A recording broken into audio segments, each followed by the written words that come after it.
순종하는 종을 통해 영광을 나타내시는 하나님, 순종하는 종을 통해 영광을 나타내시는 하나님, 하나님의 말씀에 순종하는 것이 얼마나 귀하고 복된 일인가를 함께 말씀을 통하여 깨닫게 되기를 축원합니다. 오늘 함께 읽은 말씀은 이사야 49장입니다. 이사야서에는 4개의 종의 노래가 나옵니다. 먼저 첫 번째 종의 노래는 이사야 42장 1절부터 9절까지 나옵니다. 하나님이 부르시는 종의 노래입니다. 두 번째 종의 노래는 이사야 49장 1절부터 6절까지 말씀입니다. 오늘 말씀이시죠? 하나님의 종이 스스로 부르는 종의 노래입니다. 세 번째 종의 노래는 이사야 50장 4절부터 9절까지입니다. 하나님의 종이 역시 스스로 부르는 종의 노래 두 번째입니다. 마지막으로 네 번째 종의 노래는 이사야 52장 13절부터 53장 12절까지입니다.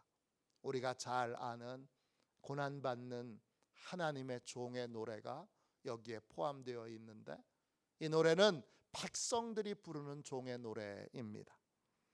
오늘 저희는 이 네 편의 종의 노래 중에 두 번째 종의 노래를 함께 읽었습니다.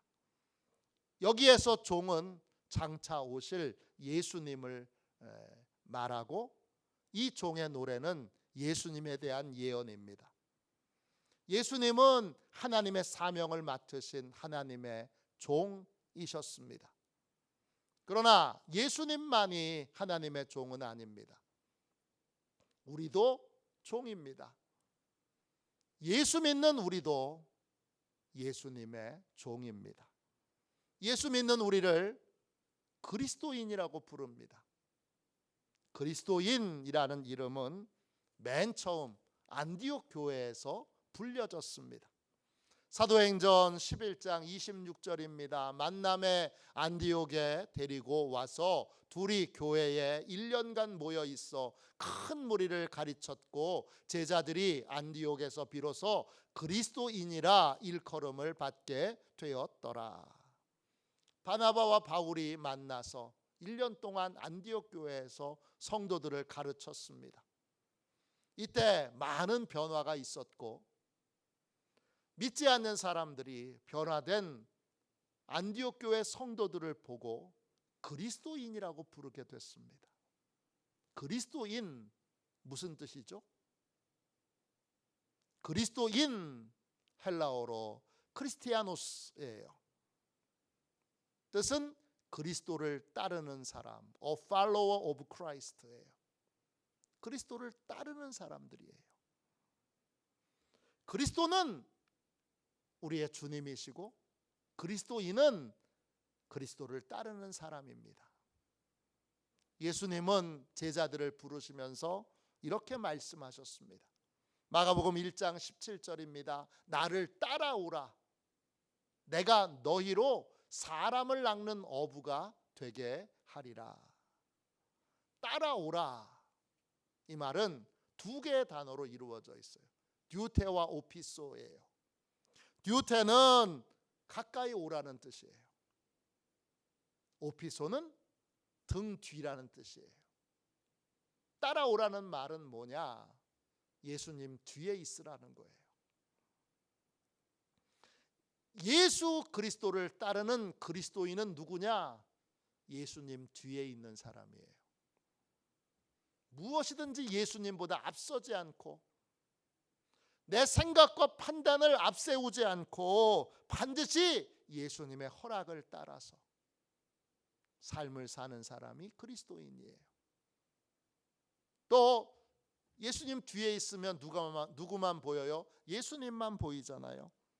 예수님이 삶의 기준이 되고 삶의 원칙이 된 사람, 무엇이든지 예수님께 묻고 예수님의 가르침을 받는 사람, 그 사람이 그리스도인이에요.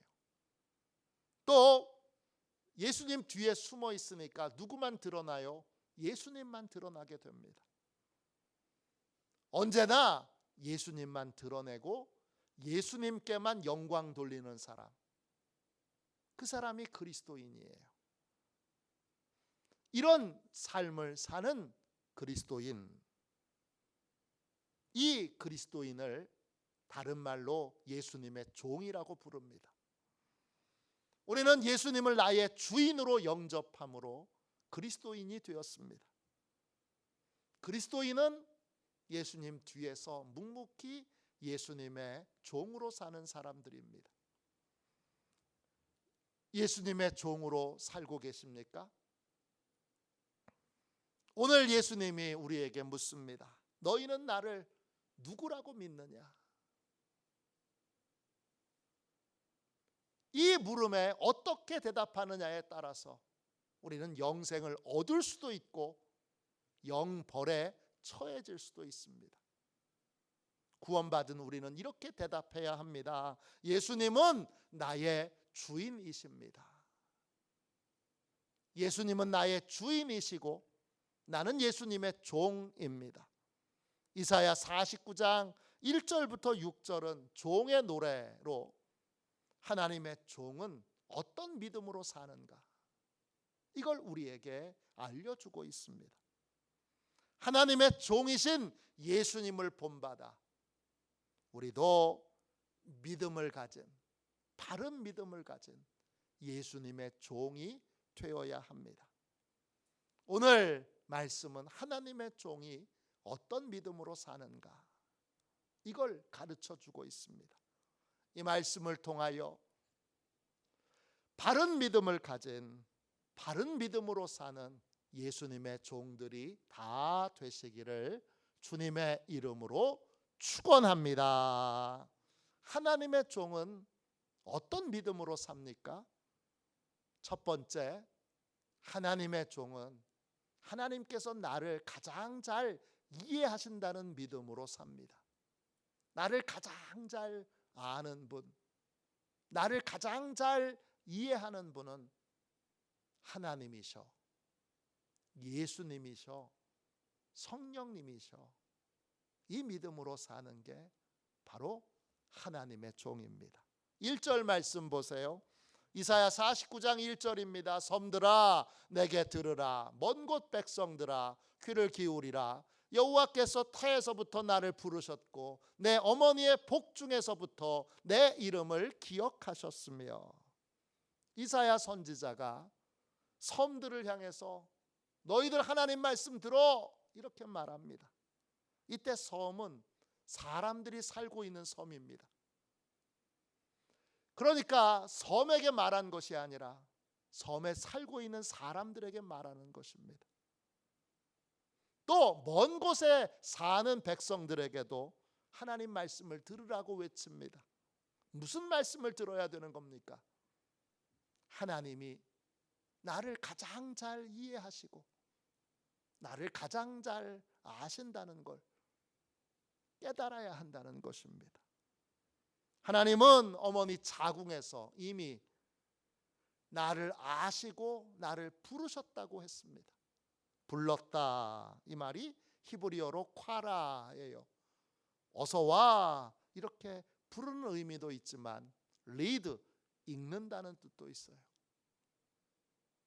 어머니 뱃속에서 나를 부른다, 이 말은 어서 와, 이 부름이 아니라 내가 어떤 존재인지를 하나님이 다 읽어내셨다는 거예요. 내가 어떤 사람인지 다 아셨다는 거예요. 또 어머니 뱃속에 있을 때에부터 내 이름을 기억하셨다 했어요. 이때 이름은 히브리어로 셈입니다. 이름, 명성 이런 뜻도 있지만 특징, 본질이라는 뜻도 있습니다. 하나님이 이름을 기억하신다고 할 때 그 이름은 이름 자체가 아닙니다. 하나님을 믿는 사람들은 자녀들의 이름을 지을 때 기도하면서 하나님의 뜻대로 짓지만 하나님을 믿지 않는 사람들은 자기 마음대로 이름을 지을 때가 많습니다. 대표적인 예가 성경의 야베스입니다. 야베스는 김고통, 최슬픔, 박아픔 이런 뜻이에요. 엄마의 아픔을 자녀에게 투영한 거예요. 내가 고통스러우니까, 내가 슬프니까, 내가 힘드니까 이놈의 인생도 뻔하겠지. 그리고 이름을 그렇게 지은 거예요. 이런 식으로 이름을 짓는 부모도 있습니다. 그렇기에 이름을 불렀다고 할 때 하나님이 인간이 지은 그 이름을 부른 것이 아니고, 성경에는 부모님이 지어주신 이름이 아니라 새 이름으로 하나님이 불러주시는 경우도 있는데, 여기서의 이름은 그 사람의 본질, 그 사람의 모든 특징들을 다 이해하시고 아시고, 너 이렇지? 너 이래? 다 아시고 말씀하신다는 뜻입니다. 나에 대한 모든 본성과 특성을 잘 이해하신다는 겁니다. 하나님은 우리가 완성되기도 전에 우리를 잘 이해하고 계십니다. 너무나 잘 알고 계신 그 하나님이 어머니 자궁 속에 있을 때 이미 우리를 하나님의 종으로 택하셨습니다. 이사야 49장 5절 앞부분입니다. 이제 여호와께서 말씀하시나니 그는 태에서부터 나를 그의 종으로 지으신 이시요. 하나님은 종에 대한 모든 걸 알고 계셔요. 내가 뭘 걱정하는지, 내가 뭘 아파하는지, 내가 뭘 두려워하는지, 내가 뭘 간절히 원하는지, 내가 언제 가장 슬픈지, 내가 언제 가장 기쁜지, 하나님은 나를 잘 알고 계신 분이세요. 그래서 하나님의 말씀을 들을 때 나를 가장 잘 이해하시는 분의 말씀으로 하나님의 종은 듣습니다. 둘째, 하나님의 종은 어떤 믿음으로 삽니까? 둘째, 하나님의 종은 하나님께 순종하는 것이 모든 문제 해결의 방법이라는 믿음으로 삽니다. 여러분, 5절 말씀을 다시 읽겠습니다. 이제 여호와께서 말씀하시나니 그는 태에서부터 나를 그의 종으로 지으신 이시요 야곱을 그에게로 돌아오게 하시는 이시니 이스라엘이 그에게로 모이는도다. 그러므로 내가 여호와 보시기에 영화롭게 되었으며 나의 하나님은 나의 힘이 되셨도다. 하나님은 종을 통해 일하십니다. 그러나 종에게 모든 것을 맡겨두시지는 않습니다. 종은 도구일 뿐이고 실제 일하시는 분은 하나님이십니다. 하나님의 종은 야곱의 족속에게 회개하라고 외쳤을 뿐이고 실제 야곱의 족속이 회개하고 하나님께로 돌아오게 하는 일은 하나님이 하신 겁니다. 하나님은 모든 일을 직접 하시지만 그 일을 하나님의 종을 통해서 하시고 그리고 그 일에 대한 영광을 종이 받게 하십니다. 하나님의 종에게 하나님은 힘이십니다. 나의 힘이 되셨도다 했습니다. 힘은 오즈입니다. 뜻은 힘, 능력, 피난처 이런 뜻입니다. 하나님의 종은 자기 힘과 능력으로 일하는 사람들이 아니고 하나님의 능력으로 일합니다. 하나님은 이 하나님의 종에게 모든 문제를 해결할 수 있는 피난처가 되십니다. 하나님은 하나님의 일을 맡기시고 종은 그 하나님이 맡기신 일을 어떻게 해결합니까? 하나님께 순종함으로 해결합니다. 어떤 문제든지 하나님께 순종하는 것이 해결의 방법이라는 믿음으로 사는 삶, 그게 종의 삶입니다. 6절 말씀을 보십시오. 이사야 49장 6절입니다. 그가 이르시되 내가 나의 종이 되어 야곱의 지파들을 일으키며 이스라엘 중에 보존된 자를 돌아오게 할 것은 매우 쉬운 일이라. 내가 또 너를 이방의 빛으로 삼아 나의 구원을 베풀어서 땅끝까지 이르게 하리라. 하나님은 종이 하는 일은 쉬운 일이라고 말씀하세요. 왜 쉽죠? 모든 일을 종이 아니라 하나님이 직접 하시기 때문입니다. 야곱의 지파를 일으켜서 견고하게 튼튼하게 하는 일, 하나님이 종을 통해서 직접 하십니다. 이스라엘 사람 중에 하나님이 구원하시고 보호하시는 자들을 회개시키는 일도, 하나님께로 돌아오게 하는 일도 하나님이 종을 통해서 직접 하십니다. 하나님은 종을 도구로만 쓰시는데 하나님의 종을 이방을 향한 구원의 빛을 비추는 도구로, 땅끝까지 하나님의 구원을 전하는 도구로 쓰십니다. 이 모든 일을 종이 하는 게 아니라 실상은 하나님이 하시는 겁니다. 하나님이 하시도록 종은 뭐만 해요? 하나님께 묻고 하나님의 말씀에 순종만 합니다. 순종이 모든 문제를 해결하는 열쇠이고, 하나님께 순종하면 아무리 힘든 문제도, 아무리 어려운 문제도 다 해결된다는 믿음으로 사는 것이 바로 종의 삶입니다. 아시시의 성자 프란시스, 부유한 가정에서 태어났습니다. 특별한 어려움 없이 인생을 살다가 어느 날 갑자기 중병에 걸렸습니다. 몸이 완전히 말라서 뼈만 앙상하게 남을 정도로 그렇게 고통을 겪습니다. 그 고통 중에 프란시스는 예수님을 나의 주님으로 영접하게 됩니다. 그 이전에 예수님은 불청객이에요. 오라고 안 했는데 와서 내 인생에 참견하시는 분.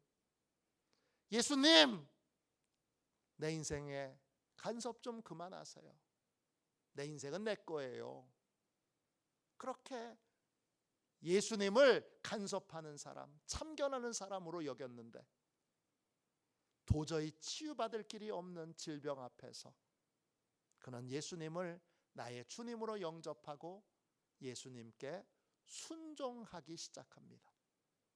그러자 예수님이 그에게 병을 치료해 주셨고, 그 이후부터 성 프란치스코는 평생 늘 예수님께 순종하는 삶을 살게 되었습니다.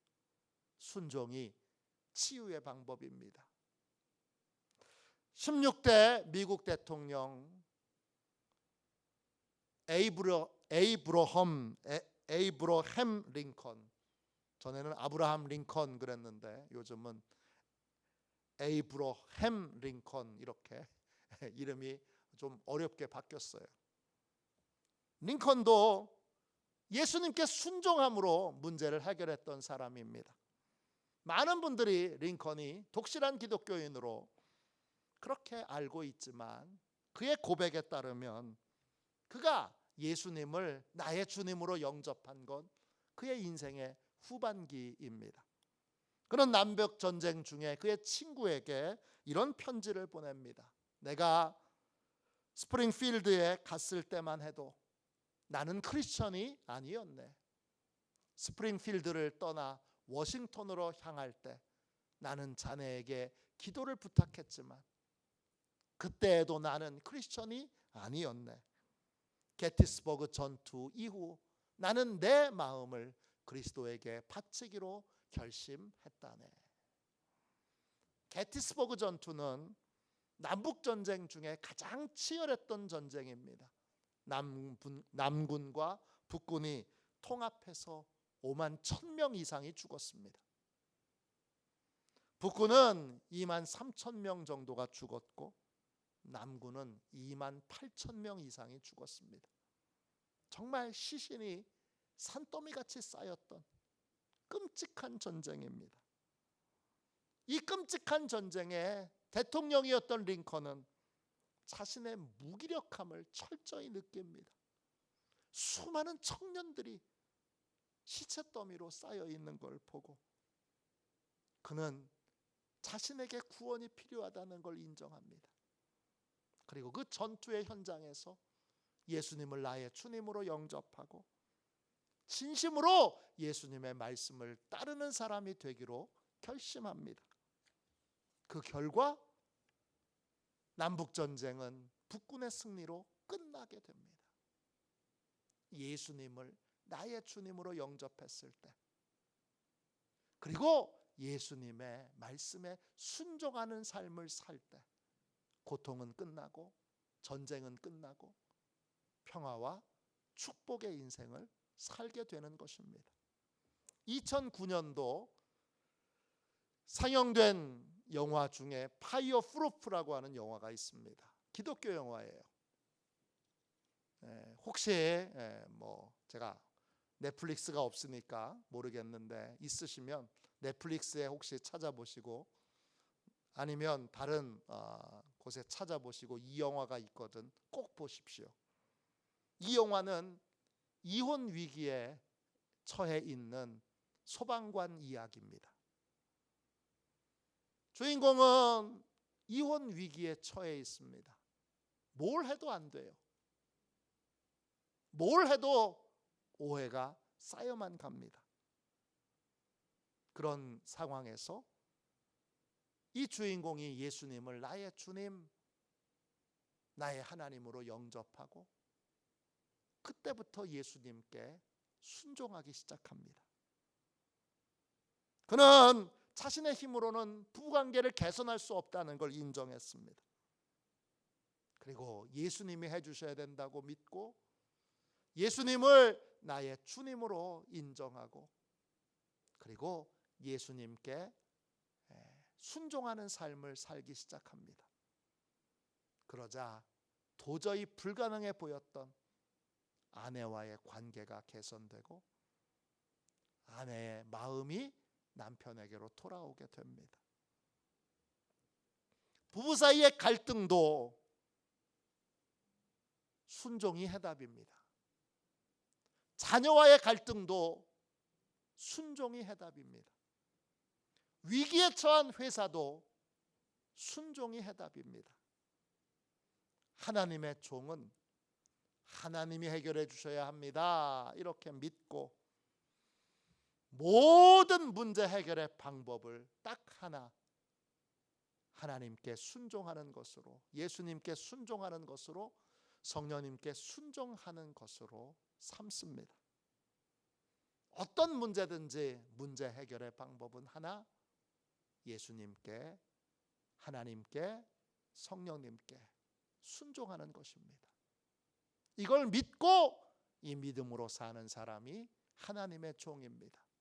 세 번째, 하나님의 종은 어떤 믿음으로 삽니까? 하나님의 종은 필요한 모든 것을 하나님께서 공급하신다는 믿음으로 삽니다. 오늘 말씀 2절 3절을 보세요. 2절입니다. 이사야 49장 2절입니다. 내 입을 날카로운 칼같이 만드시고 나를 그의 손 그늘에 숨기시며 나를 갈고 닦은 화살로 만드사 그 화살통에 감추시고 내게 이르시되 너는 나의 종이요 내 영광을 내 속에 나타낼 이스라엘이라 하셨느니라. 하나님은 하나님의 종을 세우시고 종에게 필요한 모든 것들을 공급해 주십니다.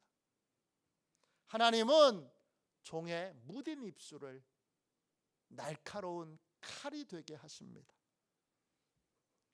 입에 나오는 말이 칼이 된다고요? 이런 말씀이 성경에 나옵니다. 요한계시록에 나오죠. 버가모 교회를 향한 편지에서 예수님을 이렇게 소개합니다. 버가모 교회의 사자에게 편지하라. 좌우에 날선검을 가지신 이가 이르시되. 예수님 좌우에 날선검이 세워져 있습니다. 이 검은 어디서 온 거죠? 요한계시록 2장 16절입니다. 그러므로 회개하라. 그리하지 아니하면 내가 내게 속히 가서 내 입의 검으로 그들과 싸우리라. 예수님 좌우에 서 있던 날선 검은 예수님의 입에 나온 말씀입니다. 예수님의 말씀이 날카로운 검으로 변화된 것입니다. 저는 1999년도에 터키와 그리스에 성지순례를 갔습니다. 그때 목회 초년병으로 성지순례를 많이 갈 줄 알았는데 그게 처음이자 마지막입니다. 그 이후로 아직까지 예루살렘에도 가보지 못했습니다. 그때 그 터키와 그리스의 성지순례를 갔을 때 반모섬에 방문을 했습니다. 요한이 계시록에 있는 환상을 보았던 그 섬, 그 수도원이 되어 있는데 그 섬에 갔습니다. 그 반모섬 수도원에서 성화를 하나 봤는데 참 잊을 수 없는 성화입니다. 예수님의 입에서 칼이 나오는 그림이에요. 보이세요? 예수님의 입에서 칼이 나오고 있어요.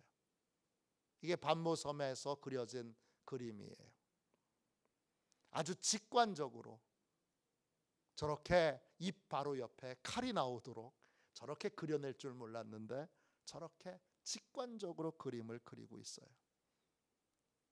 하나님은 우리가 가지고 있는 입, 우리가 가지고 있는 손, 우리가 가지고 있는 발, 종으로 세운 자의 입과 손과 발을 하나님의 능력을 나타내는 도구로, 하나님의 권세를 나타내는 도구로 만들어서 쓰십니다. 또 하나님은 종을 손그늘 아래에 숨겨두십니다. 손그늘에서 그 그늘은 히브리어로 첼입니다.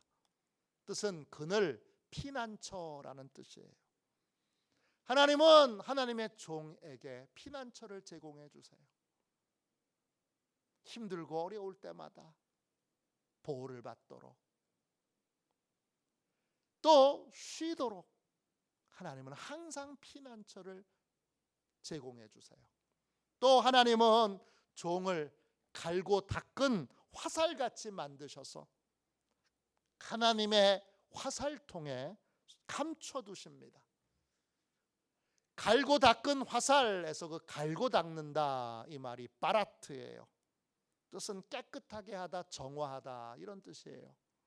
하나님은 택하신 종을 정결하고 깨끗하게 하셔서 일정 기간 동안 숨겨두세요. 왜 숨겨두실까요? 숨겨 지내야 할, 드러나지 않아야 될 이유가 있기 때문입니다.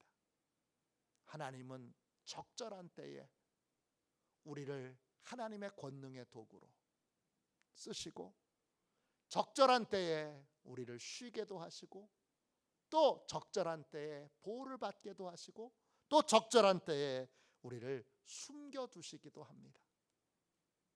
하나님의 종은 때를 따라 하나님께서 풍성하게 필요한 모든 것들을 공급하시고 가장 적절하게 알맞게 우리에게 행하신다는 믿음으로 삽니다. 그래서 하나님의 풍부한 공급하심을 믿고 걱정하거나 염려하거나 두려워하지 않습니다. 이것이 하나님의 종입니다. 마지막 네 번째로 하나님의 종은 어떤 믿음으로 삽니까? 하나님의 종은 하나님의 판단이 가장 정확하다는 믿음으로 삽니다.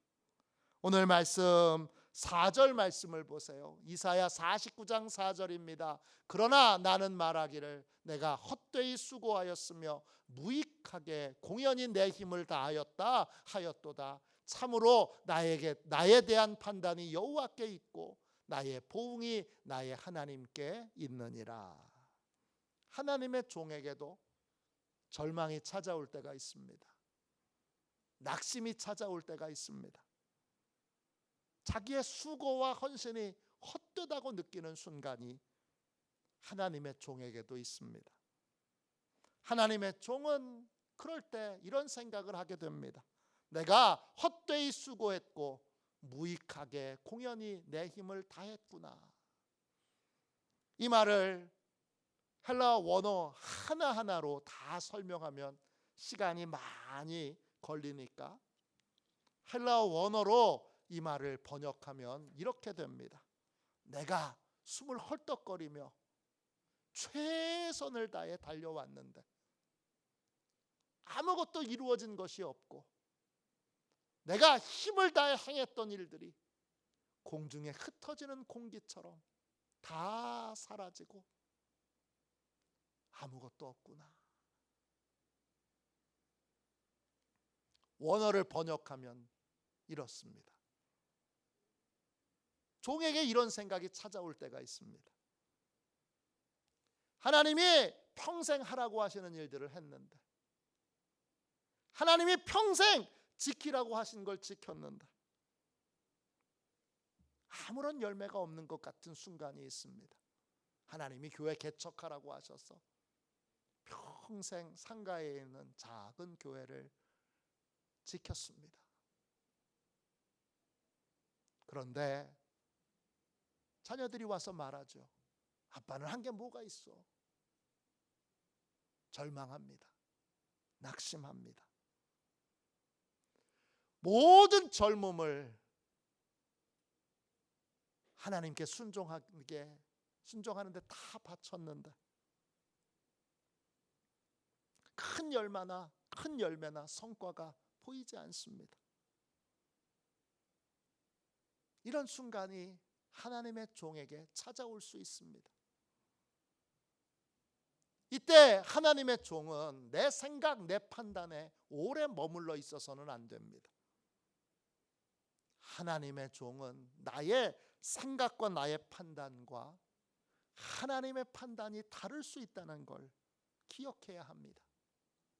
인간은 얼마나 사람 눈에 띄는 성과와 열매를 냈느냐 이런 걸로 평가하지만 하나님은 하나님의 종이 얼마나 하나님의 말씀에 진심으로 순종했느냐 이걸로 판단하십니다. 인간은 성과의 크기로 판단하지만 하나님은 헌신의 크기로 판단하십니다. 누가복음 21장에 보면 예수님께서 2렙돈을 드린 과부를 칭찬하십니다. 렙돈은 하루의 노동자의 품삯이 여러분 데나리온인데 한 데나리온에 128분의 1이 한 렙돈이에요. 요즘 노동자 하루 평균 임금이 8만 원이더라고요. 그게 한 데나리온이에요. 그러면 렙돈은 128분의 1이에요. 얼마인 줄 아세요? 네, 625원이에요. 2렙돈이면 1,000원이 안 돼. 1,000원이 조금 넘어요. 1,200원 정도 돼요. 1,200원에서 조금 더 되는 게 2렙돈이에요. 예수님이 그날 헌금을 드린 사람 중에 이 과부가 드린 헌금은 제일 작은 헌금이에요. 그런데 헌금 액수로 보면 가장 작은 헌금인데 예수님이 말씀하세요. 과부가 제일 많이 드렸다. 왜 그렇죠? 다른 사람은 자신이 가진 것의 일부를 드렸지만 이 과부는 자기가 가지고 있는 전부를 드렸기 때문이에요. 적은 액수지만 가장 큰 희생과 가장 큰 헌신을 드렸기에 예수님이 가장 크게 드렸다고 말씀하시는 거예요. 사람은 눈에 보이는 성과로 판단합니다. 그러나 하나님은 성과가 아닌 중심을 보세요. 그래서 사람들이 보기에는 위대한 일을 한 것처럼 보여져도 하나님 보시기에는 별거 아닐 수 있어요. 반대로 사람들이 보기에는 시시해 보여도 하나님이 보시기에는 위대할 수 있어요. 중요한 건 하나님을 위해 무엇을 했느냐는 거예요. 하나님을 위해 무엇을 했느냐. 이게 열쇠예요. 마포에 가면 외국인 선교사들을 위한 묘지가 있습니다.